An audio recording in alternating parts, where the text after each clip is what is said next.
총선을 앞두고 보수 세력들의 통합정당, 미래통합당이 닻을 올렸습니다. 박근혜 전 대통령 탄핵 과정에서 쪼개진 뒤 3년 만에 새로운 지붕 아래 다시 모인 건데 당장 여당에서는 도로 새누리당이라는 비판이 나왔습니다. 송재인 기자가 보도합니다.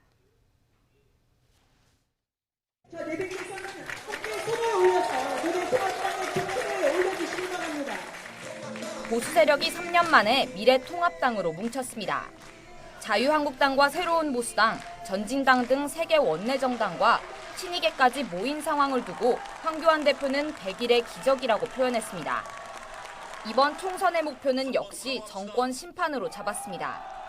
통합의 첫걸음을 내딛긴 어려웠지만 이제 가속도를 붙여 반드시 문재인 정권을 막아내자고 목소리를 높였습니다. 문재인 정권을 심판하고 자유민주주의를 수호해달라고 하는 국민의 강력한 외침이 오늘 미래통합당의 출발을 이끌어냈습니다. 총선 승리라는 대의명분은 챙겼지만 사실 이번 통합이 보수 진영이 외쳐온 개혁과 쇄신에 부합하는지는 따져볼 문제입니다. 일단 황교안 대표, 심재철 원내대표를 비롯한 자유한국당의 지도부는 모두 자리를 보전했습니다.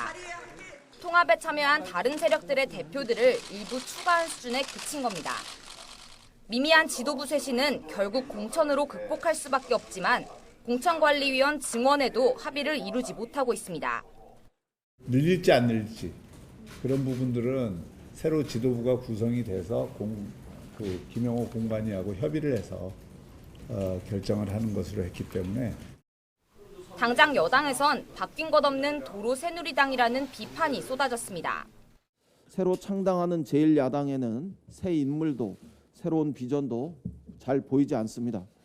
돌고 돌아서 결국 도로 새누리당을 선택했다는 지적을 피하기 어려워 보입니다. 바른미래당도 탄핵 이전과 무엇이 달라졌는지 의문이라고 꼬집었고 대한신당은 국정농단의 원죄를 어떻게 씻어낼지에 대한 답부터 분명히 내놓으라고 지적했습니다.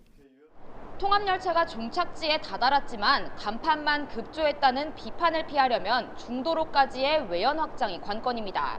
하지만 새보수당 유승민 보수재건위원장마저 출범식에 불참한 상황에서 안철수 전 의원이 이끄는 국민의당을 포섭해낼 수 있을지가 새집 완성의 과제로 남았습니다.